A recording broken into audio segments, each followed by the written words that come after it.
Would subject me to the military court and I would qualify under circumstances where I was not involved in the search of my car, under circumstances where not even my lawyers or a representative from my side.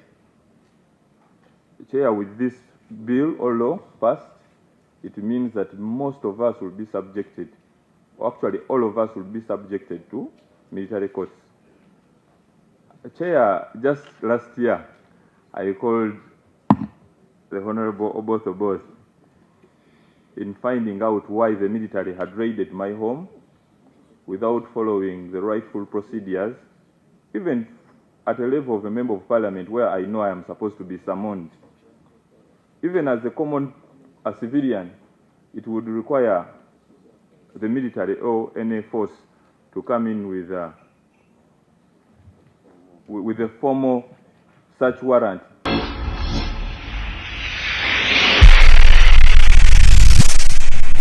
Would subject me to the military court and I would qualify under circumstances where I was not involved in the search of my car, under circumstances where not even my lawyers or a representative from my side.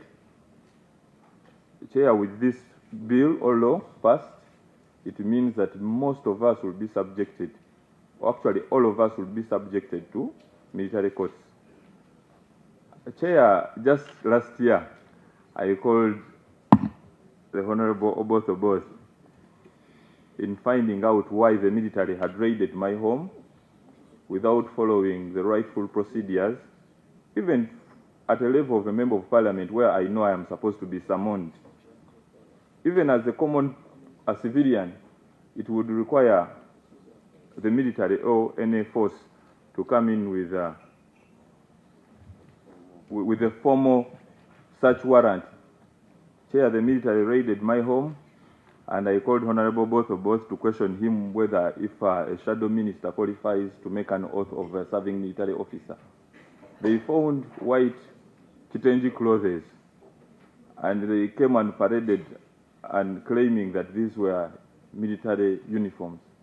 And I'm from seeing, when you look at the bill, page 88, clearly they are army Kitenji clothes, blue Kitenji clothes, which I think most of the designers around town are using. What would differentiate the attires of the military would be the symbols, the emblems that differentiate. There is no way you can tell me that a boot, a black boot, or any other clothing that does not have a symbol should be attached and gazetted to be a uniform of the military. I believe this is going to affect many, but even the creatives in the industry.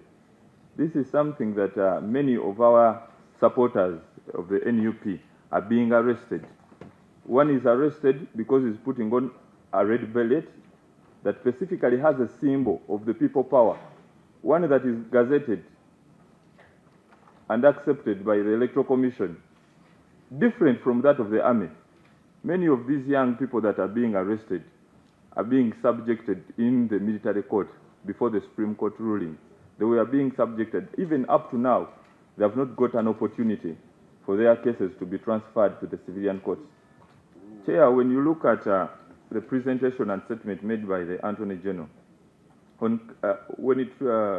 on murder, specifically, he signed out that persons subjected to military law in the commission of in his statement he clearly made for those that have made this crime with military officers. But then when you look at the bill, it is openly, it is murder. So it means that the courts, the criminal courts no longer have literally anything to address. These are things that can be addressed in the military court and the civilian courts, and there is no room that the military can try somebody who has not made any kind of oath. And this is something that we should totally reject. When it comes to the welfare of the military officers, we applaud you, the minister, because that has been our concern, that our officers need to clearly have a well-standard welfare arrangement that can cater for most of these challenges as they are serving the country. Thank you. I have 3 members, Honorable Abdul Katuntu, Honorable Kiwanuka. I will have to applaud the Minister and the UPDF for 80% of this bill, especially where it concerns the welfare of members of the Uganda People's Defense Forces. I don't think we could have, or we should have, any contradiction, because all policymakers are very interested in having members of the UPDF catered for their welfare, including those that have become casualties. They are injured. How does the public look after them? And I think the bill goes a long way to address some of those. And I've got to congratulate you, Honourable Minister. However, there is only one aspect listening to my colleague and also following the public conversation. Only one. And we are shifting the attention of a very good bill to one issue: trial of civilians by the army courts. That is all. That's where this contradiction is coming from. Nothing else. We should be speaking the same language. So what is the issue exactly? Mr. Chairman, I would like to speak with my head, but also with my heart. In conversations like this, sometimes we use our hearts, become emotional, and we forget the common sense. Or sometimes we are too brilliant and we don't think correctly. I want to talk directly to the court-martial officers who are here. All this problem has been caused by you. All this conversation has been caused by you. Why am I saying it? You fail to do what you are supposed to do in the law and veered into other things. And where you would have a legitimate case, like I'm going to support you on some aspects, here, you've spoiled your case. So as we give you a law, don't cause us more contradictions and problems. Let me give you an example. If there is this civilian Abdul Katuntu found with grenades, artillery pieces, why would, even if I'm a civilian, why would anybody have objections in me being tried by the court-martial? Because that is the purpose of the court-martial. These are weapons which ordinarily should be a monopoly of the UPDF. These are just war materials. A civilian who is having this sort of weapons, caliber of weapons, really, we would not be so much having a wider conversation. But if you start to pick a helmet and that becomes, what do you call them, these people? Beret. Is it called beret? Whatever they are. And that becomes an issue. You are vulgarizing the issue. That's where the problem is. In law, and the landed Attorney General knows this, we all agree, if you aid and abet a crime, you are as culpable as the principal offender. That's the law. And we will not be having this problem if you people were restricting yourself to real service offenses and civilians aiding and abetting crime. We will not be having this conversation. Please listen to us. But once you veer into other issues because of other reasons, then you miss out on legitimate support. I hope you've listened to me. But I've looked at you, especially the gentlemen who are lawyers the other side. Please listen to what Ugandans are telling you. Just restrict yourself to the law and the purpose of the law. Let us go to the law now. Mr. Chairman, whereas the Supreme Court judges came to the same conclusion, all of them had different reasons. So, you see, somebody will pick one reason from one judgment, then he thinks that is the Supreme Court decision. And thus, maybe at some point, we need now to sit ourselves and reconcile or harmonize the reasonings given by different judges. Because there is no single judgment which gives the same reasons. All judges came to the conclusion that it was unconstitutional, but giving different reasons. So can we go and address the reasons within the different judgment such that we talk from the same length? Colleagues, you need to read those judgments. They are quite a number. And there is no lead judgment except that the other one was the senior judge. Because if there was a lead judgment where all judges agree with the lead judgment, that would have been even easy. But the problem is every judge wrote his own judgment, but they concluded the same way. Now, to go back to say this is what court said, that's where I think we are having a problem. And we need to sit. I hope we get time as lawyers, read as lawyers, including the Attorney General's chambers, and we can harmonize. I hope we get some experts to give us some idea. You've invited them. And we can harmonize on that one, because it's quite easy to do that. Second, is it third? Any number. Mr. Chairman, let us look at clause 7. C. Clause 7C. Honourable Minister, why do we have this clause anymore in our laws? 7C. Members of the High Command as of 26 January 1986, whose names are set out in Schedule 3 to the Act. You know, I don't think it's very good drafting and legislating, to legislate for individuals. It is E. Yeah, it is actually E. This is not good legislation.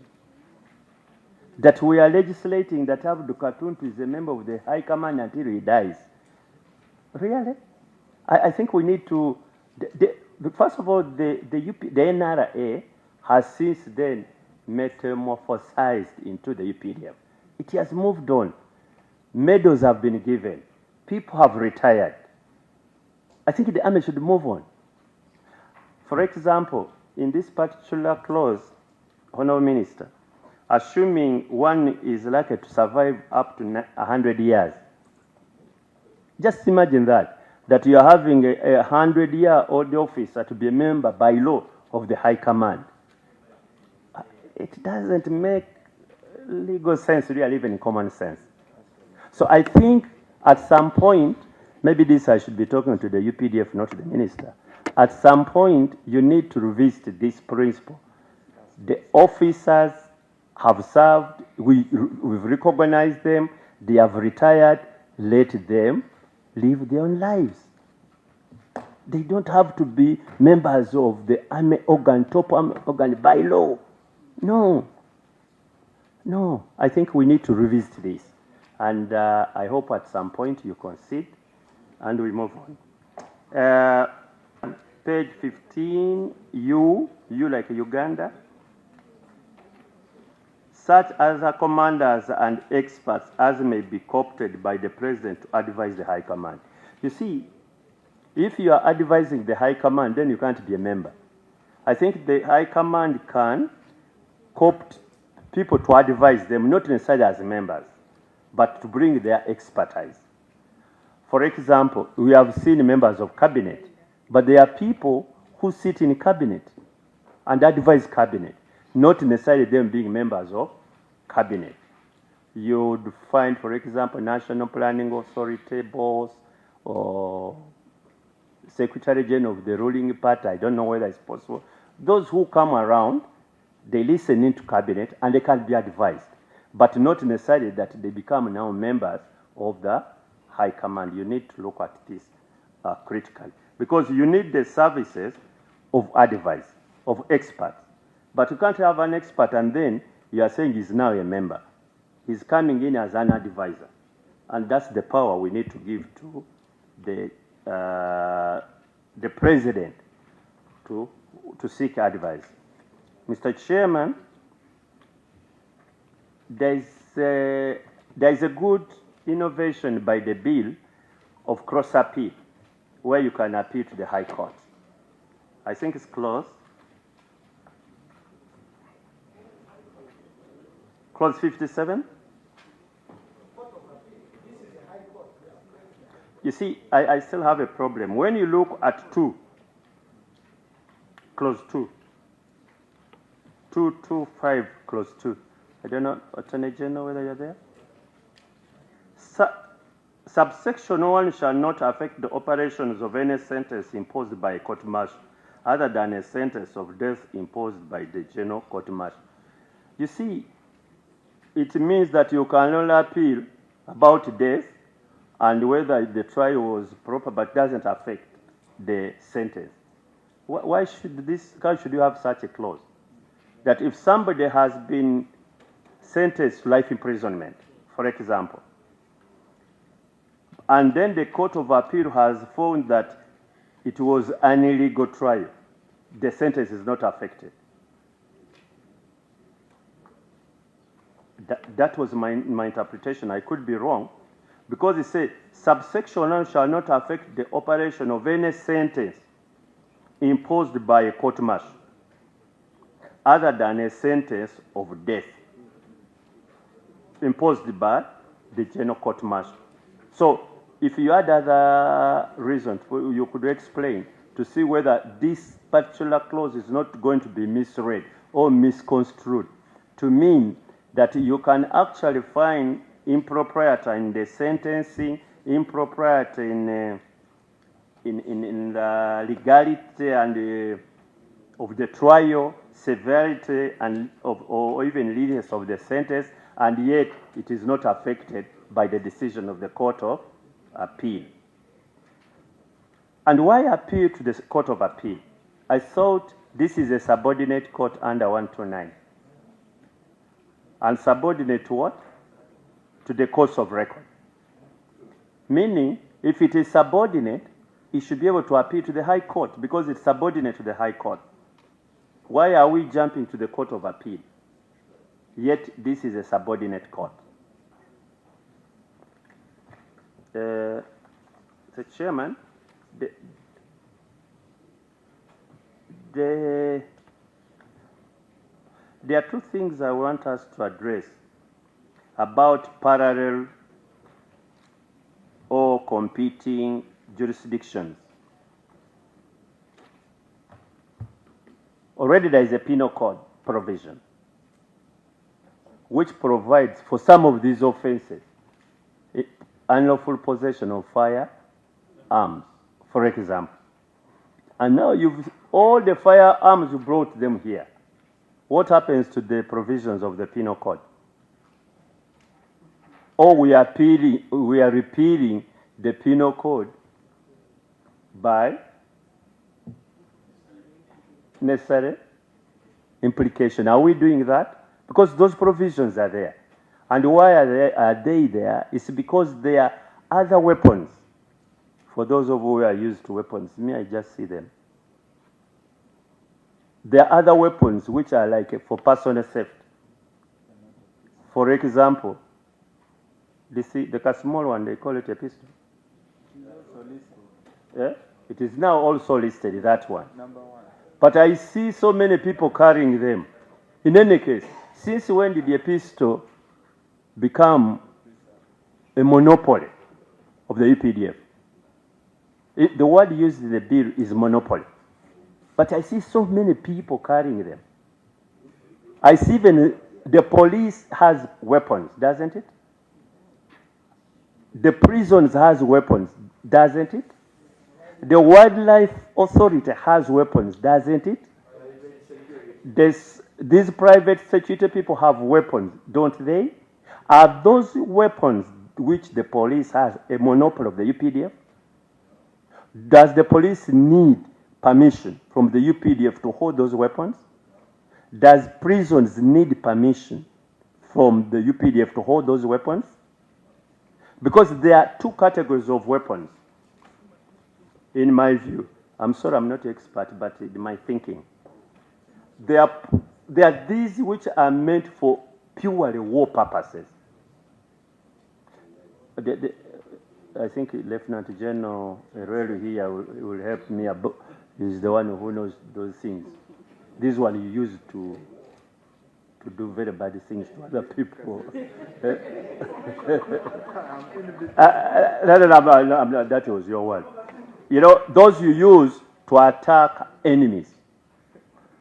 For example, you know, like an artillery piece. There's this one with too many guns, too many bullets, or whatever it is. Yeah, or either Honorable Chama Sweat or the other one who said he was a. Okay, let me conclude. I don't want to excite people. There are those weapons, and Honorable Minister, you would get my support for those category of weapons, which we think are purely for UPDF. And no civilian should, under any circumstances, own, or even whether lawfully or even illegally, own that weapon. That one you'll have my support. But there are weapons which I think cannot be said to be a monopoly. You can't say monopoly, then you go ahead and you bring almost all weapons and you say they are what? They are monopoly. I think there is a problem there with the law, and we need to address that so that we are so clear. These people who are charged with the responsibility of keeping us safe, and they have been given equipment, we want to protect the equipment. That one they use to keep us safe. But the other equipment which you share, including with the civilians, some of these MPs carry them, by the way. Even other people in the street, they are carrying these small pistols, and so on, they do. So those cannot be your monopoly, and don't bring them as a monopoly. Then the other issue, Honorable Chair, I think just look at these classified materials. There are some which shouldn't be here, like this is shoes. Yeah, please. If we have to start looking at shoes, this one looks like an officer's shoe. Really, Honorable Boss, please, stop this. Because people are going to start looking. So, by the way, this shoe is gazetted. Come on, it's for officers. Please, don't vulgarize the law, please. Because we are missing out on the serious aspect, and now we have gone to small little things. And you have taken us there. Please, I think review that, come back, and then we can move on the same page. I thank you, Mr. Chair. We have a situation where the attorney address the issue to do with involvement of the DPP. At what level can the DPP come in, especially at the point of sanctioning files? Because he has all that knowledge and the knowledge how to handle the files. Because as far as the court martial is concerned, that department is purely missing. It is only the prosecutor who is sanctioning and prosecuting. Also, the issue to do with the security of tenure. As far as, since they have hinted about the issue to do with the Judicial Service Commission, I think these judicial officers should be given security than to give them a timeline that you are, for independence purposes, that the contract can be for 5 years. If you are a judge, you can only administer justice when you are sure that even if you have decided a case in a wrong way, you cannot be transferred or fired, or your contract cannot be renewed. I think that issue should also be revisited, and whoever works in court martial, if he's a judge, his security of tenure should be as the security of tenure in the civil courts. And lastly,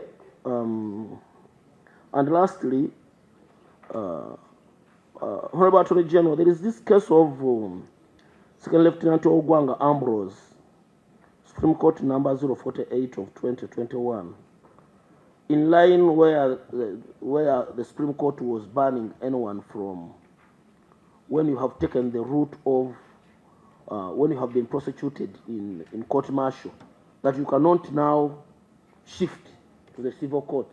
I'm inquiring whether this clause 63 at page 63 is intended to cure that. Thank you. Of law. Thank you very much, Chair. But this morning, where Parliament advised the general public to come and attend this committee by end of today. This bill came to Parliament yesterday, and that advert is saying the general public must attend to Parliament today. I came to seek your clarification, but also request this committee. Now that matters in this bill concern the general public, because whereas the Supreme Court ruled that civilians are not supposed to be tried in military courts, and the bill is hell-bent to bring back the same, Chair, I want to plead with your committee that you give ample time to the general public to come and express their views, because most of them could have missed the advert the way I could have missed it had it been not my voter who picked it. So that's my request to the committee. It's my request to the minister. Do not put UPDF. UPDF is an institution for the people of Uganda. Whenever it is put against the people of Uganda, it becomes very dangerous. Whenever things like this come and people are not given chance, Mr. Chair, it will be very dangerous. So I am pleading with you on this. Secondly, I wanted to hear the minister, and I was ready to clap for him. Had he stated clearly why he still insists on bringing a matter where the Supreme Court had a ruling that civilians are not supposed to be tried in court-martial. I was willing to clap for him, unless, unfortunately, he wanted to be clapped for other reasons that were not. We wanted to hear that. Why the bill is still insisting on a matter where we have a court ruling. And lastly, Chair, my brother, the Honorable Katuntu, highlighted somewhere that, you know, civilians can be tried or may be tried if they are found with weapons. And this is where we need a very big clarity, Chair, in this bill. We have situations where the military have planted weapons in people's homes, civilians' homes. They have planted them. They have planted these, what they call military attires and everything. They plant it in your home. They arrest you today. After arresting you, they take you to your home, and they themselves, they know where the weapon is. So how are we going to deal with that? Because it has been a problem. I'm a civilian, Patrick Insamba, I've never held a gun. Tomorrow they find a gun in my home, planted by the same military. It becomes a very big challenge, and this law must come very clear on that. Then the one last bit. The military always has come out to claim our attires. I come from National Unity Platform. One day I picked my beret and gave it to a military officer, said, put on this one. The military officer told me that is not ours, because ours is different. And what differentiated it is the emblem that is there. So even here, it must come out clearly in the law to state that the color and the emblem that is put there, not only the color, to say that color blue or color red. Thank you very much, Mr. Chairman. We can now grant the Attorney General time to review what we are thinking about. But I think the law is talking about similar. That if I looked at it from a distance, what would I think that person is? If, for example, a person is running out of this building, putting on this uniform, wouldn't you ordinarily think that is for the soldier? That is where it is supposed to avoid confusion. So if you have a red beret like you have for NUP, if you're in a crowd, a person looking at you at a distance, would they think it is NUP or military police? That's the issue. So when the law is looking at those issues, it is looking at about the similarity and likely to confuse. Obviously, there will be extensions where we are discussing black shoes. So that is the comment on that. But I think that is a policy issue we need to look at and understand. How can we best, what is it that we would look at as contradicting what the army uniform would be? And Honorable, the question of framing is criminal in itself. So, but that is another matter. If they are framing someone and putting a material in their house, that's criminal in itself. So we try to write a law, but we write the law for human beings. Human beings, by their nature, we try as much as possible, but they are going to fail in certain instances. That's why you have the laws. So it is that framing is definitely criminal, and we need to address it. And I think it's for us to think about what kind of safeguards can be put in place on both sides as Parliament. What safeguards can be put in place to ensure we address that issue.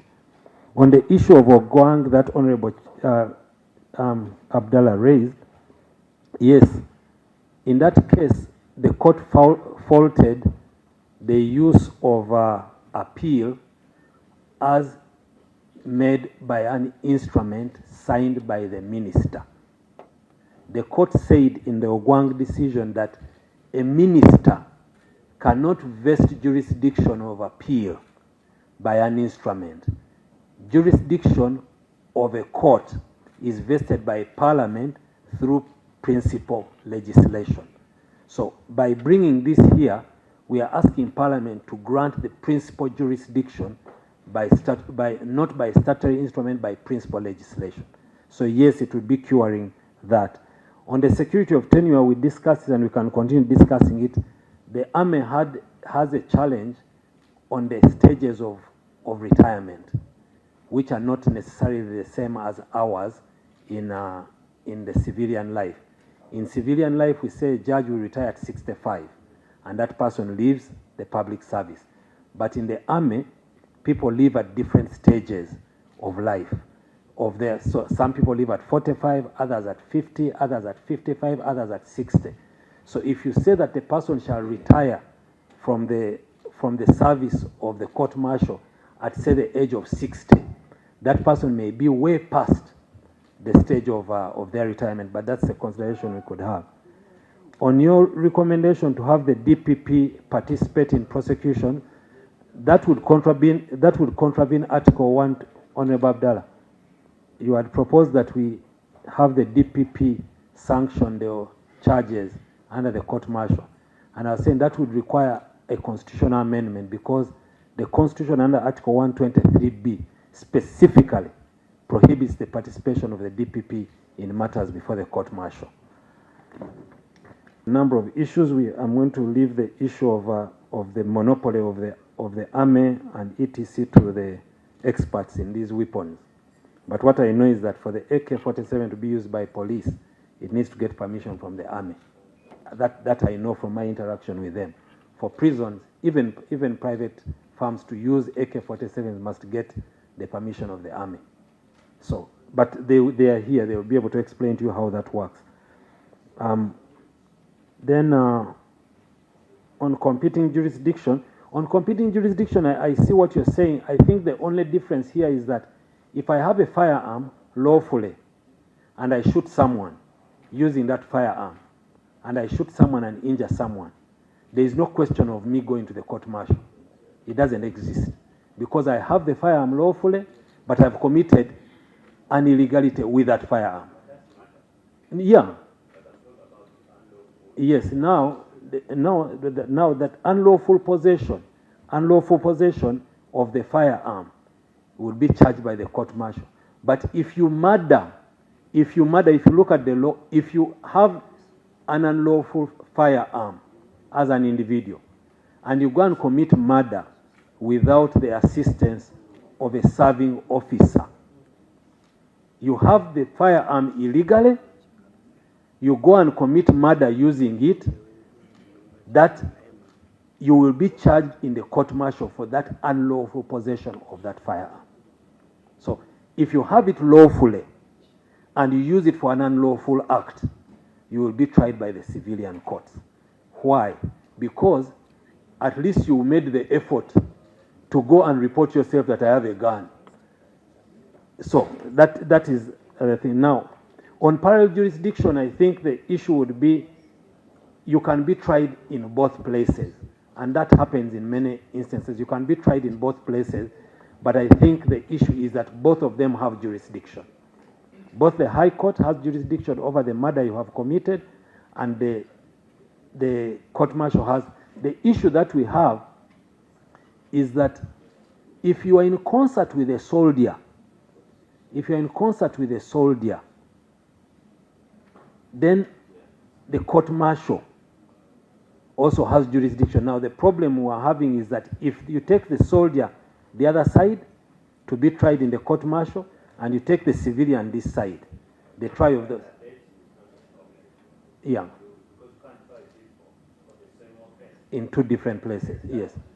So the issue of possession of the firearm and the detail of it is what I'll leave to the experts. Because some experts sent me here, like for example, there is a bayonet which is attached to the gun. That bayonet which is attached to the gun, they're not expecting you to find it in a shop roaming around with it. That bayonet is the preserve of the army. So, but they'll give you more detail. Appeal to the Court of Appeal. We're just borrowing an experience from the Industrial Court. We're just borrowing an experience from the Industrial Court, where the Industrial Court decisions are appealable to the Court of Appeal. But that, again, like I said, the jurisdiction of any court is determined by Parliament. Clause 57. I wanted us to, Honorable Katun, to raise Clause 57, and maybe it may be our drafting which we may need to clarify. Clause 57. Any party to the proceedings of a court-martial who is dissatisfied with the decision of the court-martial shall have the right to appeal to an appellate court on any of the following matters: legality or propriety, legality or the whole or part of the sentence, severity or lenience.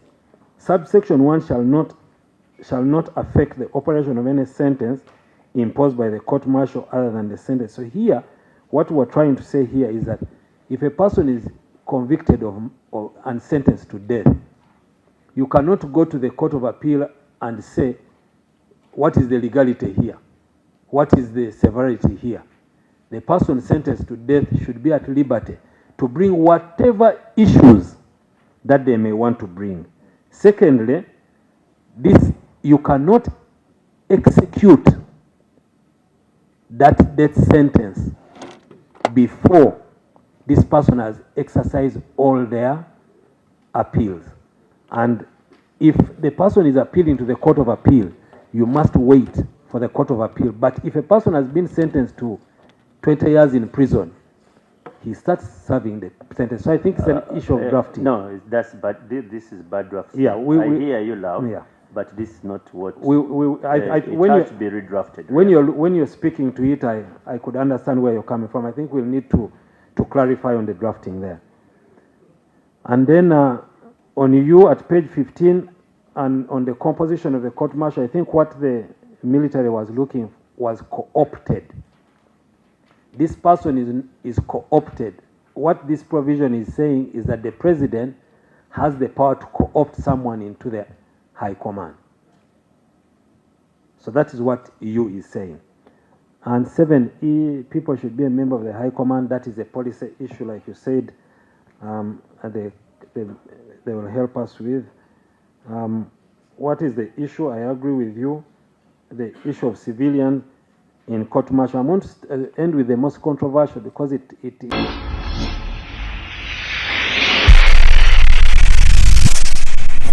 most controversial because it was a question that channeled through almost every question.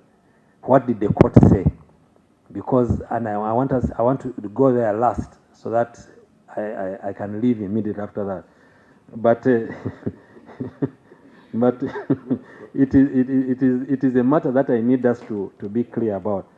I think, Honorable Nyeko, what my statement says is exactly what the bill is saying in 31D. What you're raising is in 31D, the clause 31D about what can be murder. This one here does not give the court martial. 31D does not give the court martial the jurisdiction to try murder. It doesn't give them the jurisdiction to try murder per se. It can only try murder if it is aided and abetted by a soldier. So if I'm a civilian and I go and commit murder on my own without anything, without the assistance of a soldier, the court martial has no jurisdiction over me.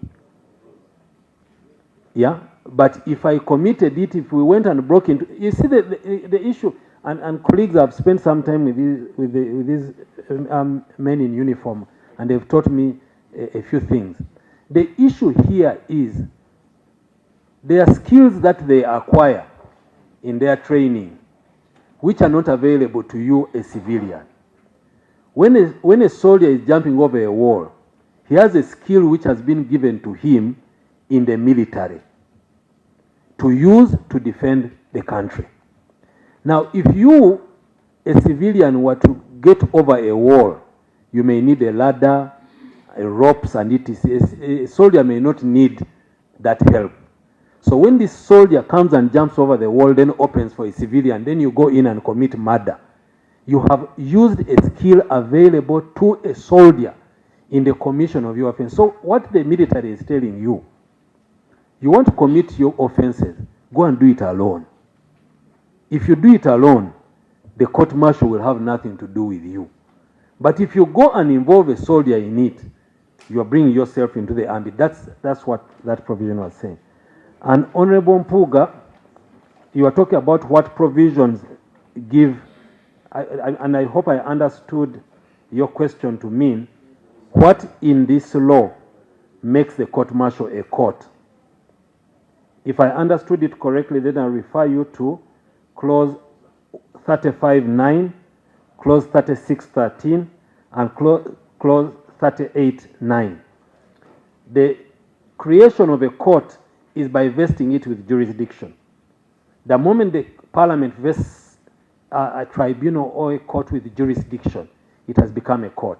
So that's what deals with that. On the issue of the vice, I think that they've had Honorable Keyo. Can you clarify? And you see, that's where the Honorable went on to ask, why then appellant jurisdiction is from the court martial to the court of appeal? Is it then a high court? No. What form of court is it? You see, the jurisdiction, I think let's not get into a stage where we believe that this jurisdiction is dropped in a particular way. For example, for appeals to an election petition, this parliament said you will not appeal to the Supreme Court. So what this parliament vests you with is what you use.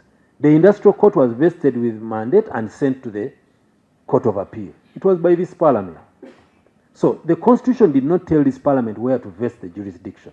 So you can vest the jurisdiction. The No, question but you is, see at that point, as you realize, the court, the industrial court, was the not. conversation you'll have, but you must remember that the industrial court also has 2 civilians who are not necessarily legally trained. So, but that's a conversation that what I need to state as a matter of law, the decision on the jurisdiction to be granted to any tribunal or court vests with the parliament. So we are asking you, parliament, to grant the Court of Appeal jurisdiction over the decisions of the General Court Martial. This is just for your take home. I beg to disagree with the use. Yeah. Okay. Me, I've asked you, and I've told you what we think, and the reasons why we think so. Now, Mr. Chair, Okay. we are not trying to think yes, so that we move together with the Attorney General. yes. I would rather the Attorney General listens to us, thinks about it, like we are listening to him, and we do the correct thing Yeah. for the... For Are the you persuading the Attorney General such that the appeals go to High Court? Yes. Is that what you are saying? Yes, that's what Okay. we've been saying.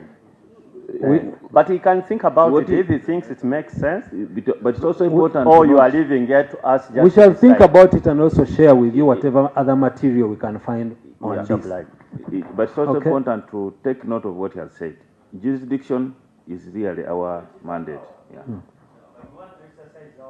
Could we- responsibly. Yeah, sure. Okay. Civilian. The issue of schedules.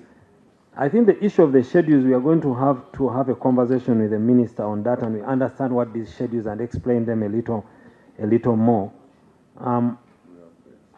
The experts are here on those schedules. Dry ratios, I agree.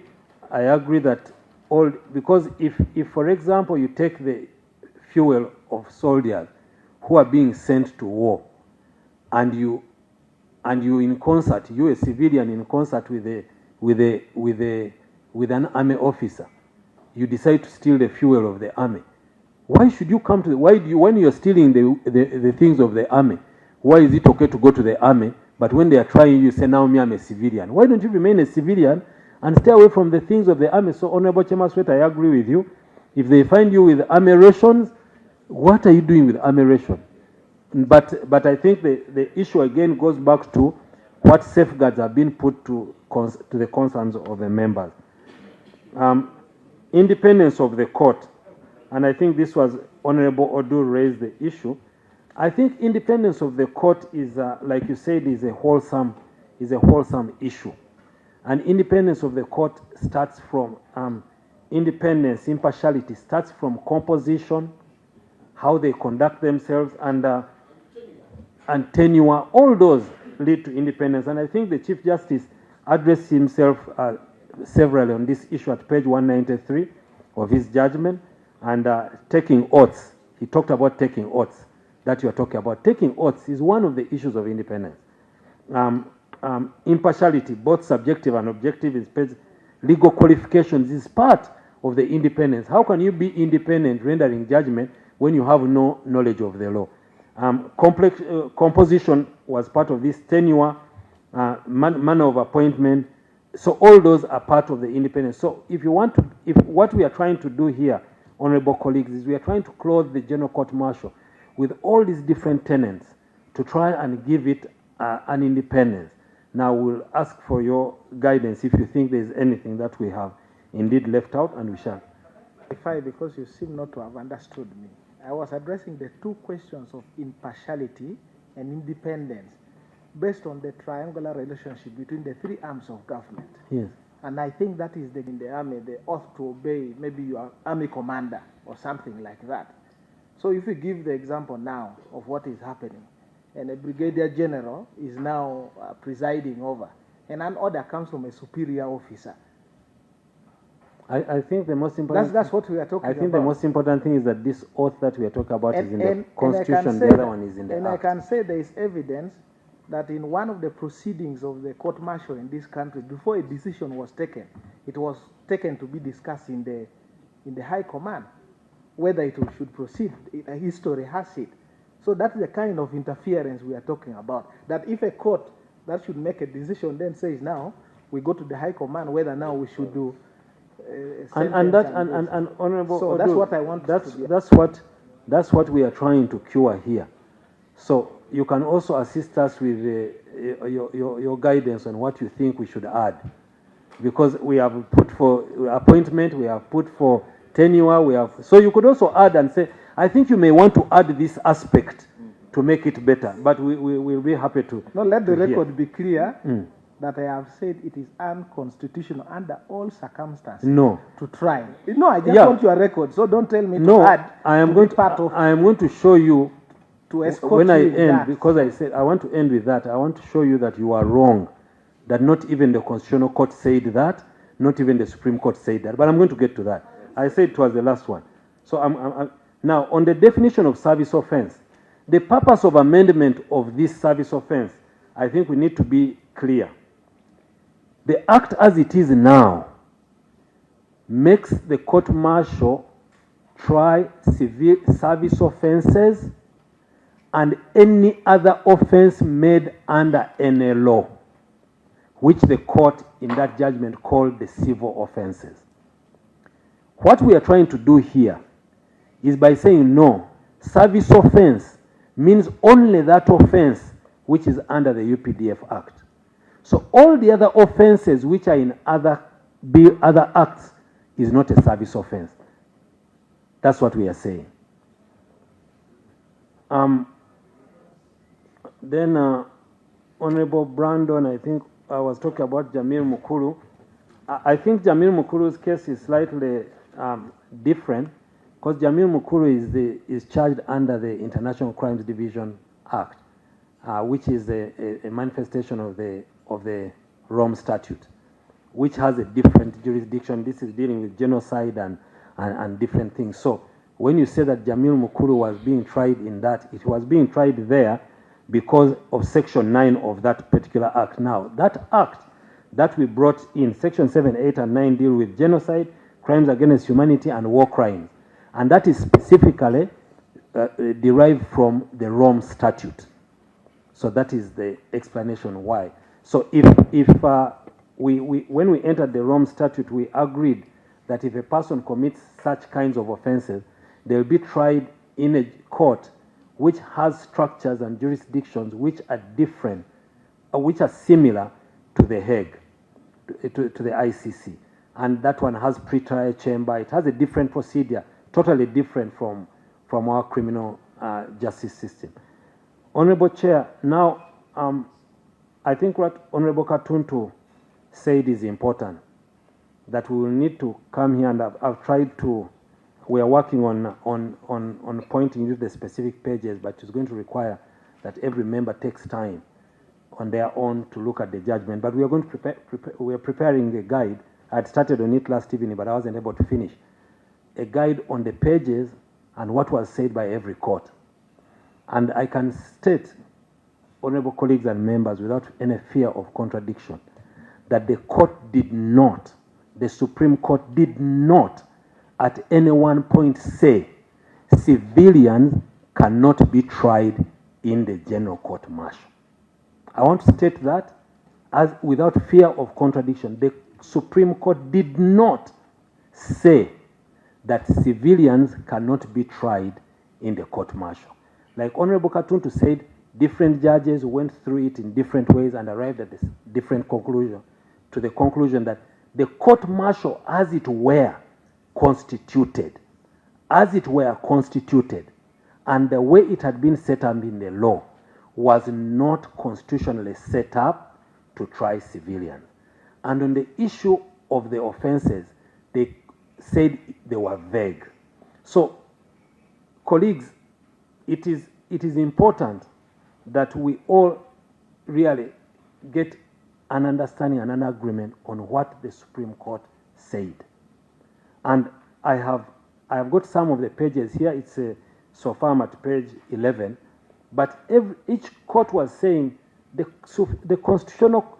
court-martial as it is set up, where you're not appointing persons properly, where they are not lawyers, where there is no independence, that court-martial that you have there cannot try. But I'll just quote from some pages to exactly say what I understood the Supreme Court to say.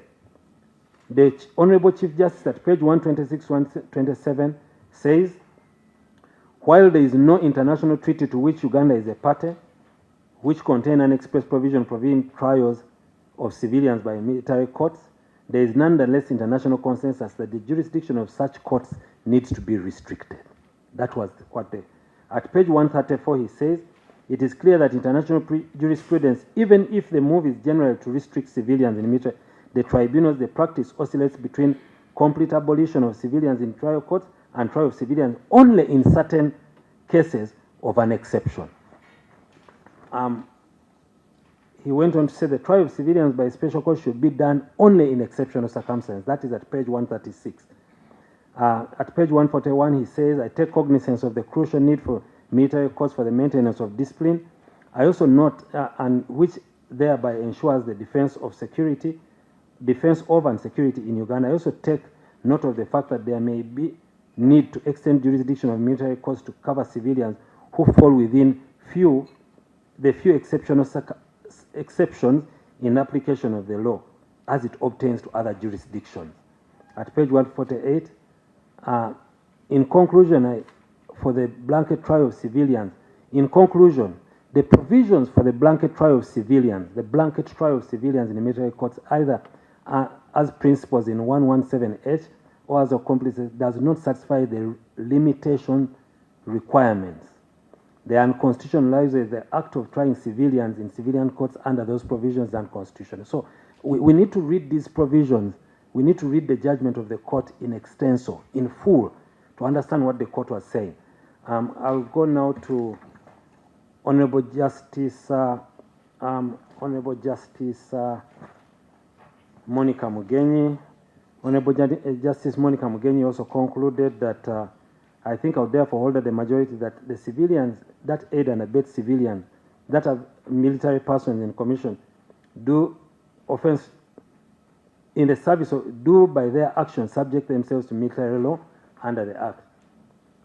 At page 120, at page 22, she says, I do additionally find that the provisions do not constitute exceptional circumstances under which the trial of civilians in military courts should be justified. And to that extent, it's inconsistent with the provisions of the Constitution. Justice Mwanda agreed with the judgment of the Chief Justice. Justice Pase Mugenyi said, Justice Pase Twaise, Mnight Twaise, says, in its present state, the General Court Martial, though lawful, is set up by an Act of Parliament, deriving such powers under Article 129(1)d, or is, in its present form, competent only to try matters relating to discipline of members.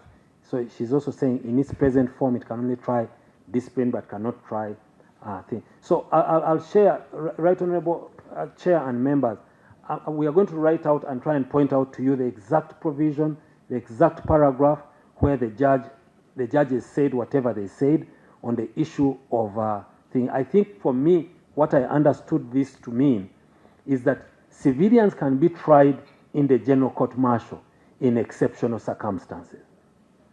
The question for this committee and Parliament, what are those exceptional circumstances?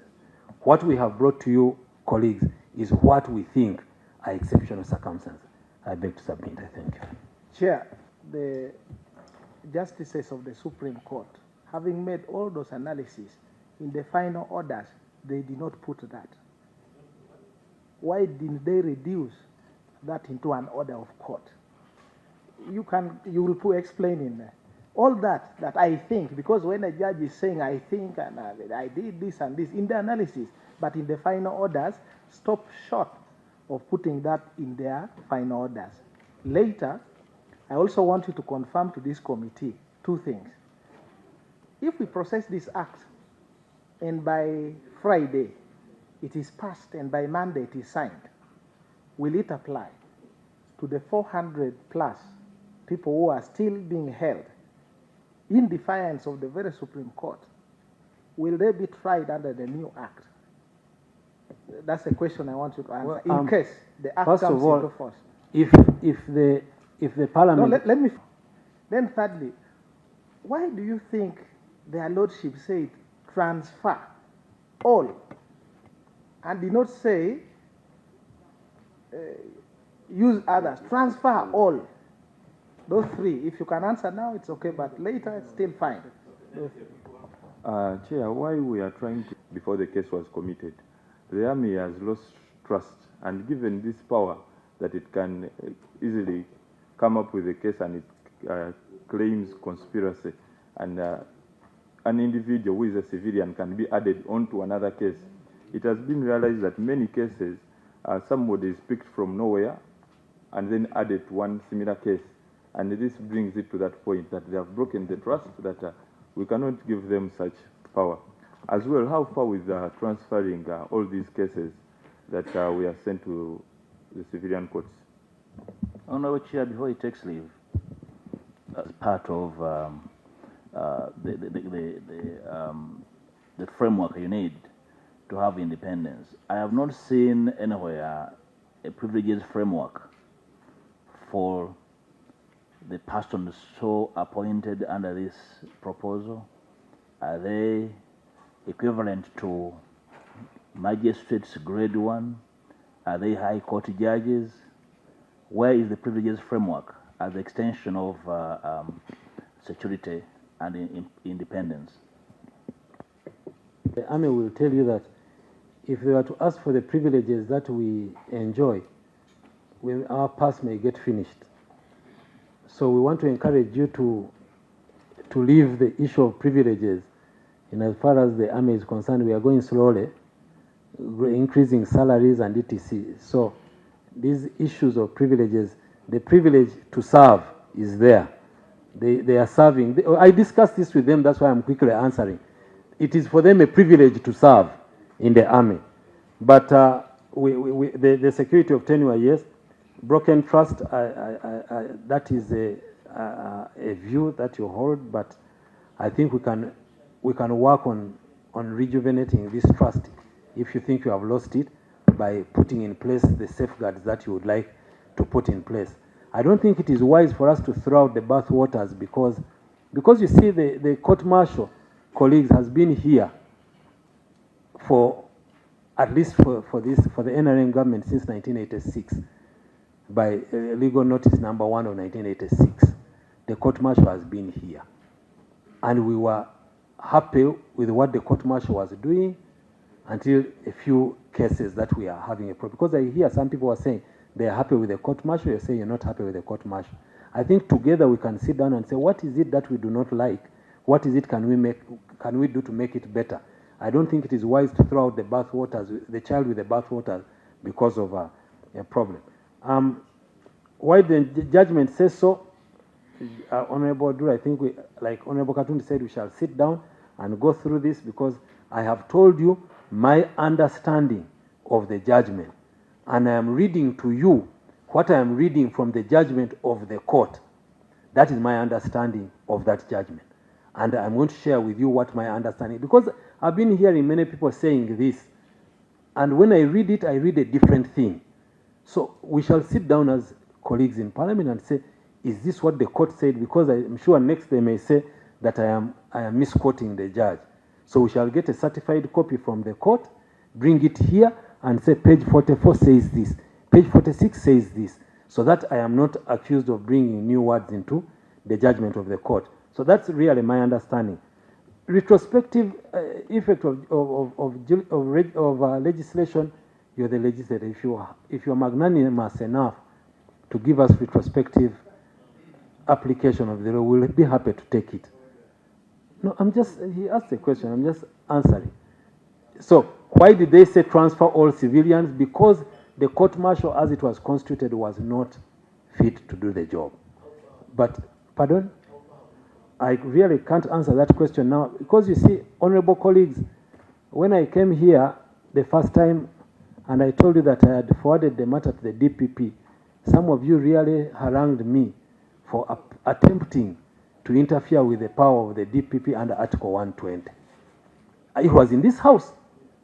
Said, why are you writing to the DPP? I said, okay, I just forwarded the judgment of the court and the judgment said these things have to be taken over by the state. So now I dare not write to the DPP to tell the DPP how to do their work.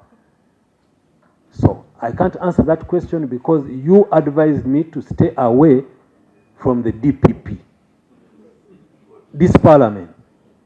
I thank you. Thank you, Mr. Attorney General. Because, Chair, this is a lifelong document, it's a living law. And we're talking about pension, we're talking about wage, which shall be over time changing. So, 718 billion was just like the initial costed bill. And about the salary structure, Chair, we at one point the military was operating under the salary structure of Ministry of Public Service, or the public service structure, which had fewer segments than we have now. So we had overlaps, and we had special overlaps, which failed us to segment this structure according to the rank or the ranks in the army. So as we talk now, we have a different structure, salary structure from the public service structure. We had the U and others, now it is a D, 18 segments instead of 13. And that has helped us to address the rationalized structure in terms of segmentation and pay per segment. So that's what we meant by this law now helping us to formalize that structure. Thank you. Can we have... Honorable Minister, of course, when the Honorable colleague asked for certificate of financial implications, he also clarified that we are almost at the tail end for 2025-2026. As it comes out, true, it's going to be staggered, but there is a requirement of 143.7 billion shillings starting 2025-2026 financial year. This is exactly what we do. Now, for us as a sector, I don't know whether this is actually catered for. But Honorable Chair, how do you know when? We shall be able to look for that money through Parliament. So I want to ask the Joint Staff High Court. Answer that and we conclude. That one was there. Was canvassed very well. I think the military, Thank you, Honorable let Minister. them give just additional information. Thank you, Honorable Court of Appeal. The structure of the General Court Martial will be composed by a chairperson qualified to be High Court judge and 2 other advocates. So on that ground alone, it's not prudent that a case heard by 3 advocates is appealable to 1 High Court judge. Secondly, the General Court Martial will be trying offences of a capital nature like murder, aggravated robbery, where the High Court judge has original jurisdiction in those offences. So once it is an appealable case, there is no way High Court judge can hear an appeal in a case of murder. And those are the justifications that we found that the appeal must go to Court of Appeal, and that's what we request you to embrace. Additionally, sir, on the General Court Martial, one of the members raised clause 38. Just a minute before you go to that one. Go to sub-clause 2 of that clause that creates the appellate court jurisdiction. Sub-clause 2. I seem to be convinced by the second argument. Yes. Your second argument. It's 2. The second point? Clause 2. The appellant court. It is on. Let me get it for you. Clause what? Go to page 61. Page 61. Clause 57, amending section 225. I think this one, the Honorable Attorney General had already clarified on it. What I was coming to is about the issue of panels. No, what I'm saying, yes. Do you agree that what the Honorable Attorney General has explained is not reflected the way this is drafted? I'm talking about a lawyer. Honorable Katuntu, yes, and the General, I think this is a matter that we've taken note, and together with the help of the Attorney General and these very able committees, we shall have to look at the redrafting and look at, Okay. Then the last one, sir. Honorable Chair, just a simple one. Why Honorable Mpuga raised it, and even in the...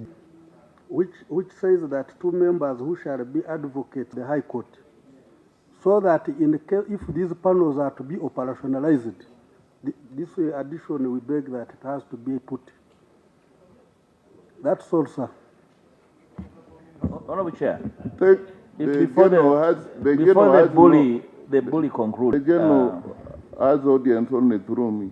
appeal to go to the Court of Appeal is because the presiding officer has qualification to be a High Court judge. That cannot qualify them to be High Court judges. That's not the qualification. I have heard the second argument, and so I want him to drop the first argument so that we can begin from there, and I'll have my say in the committee. It is hereby dropped. Please go. Thank you. So I just want to, we've benefited from this really very cordial, provocative engagement.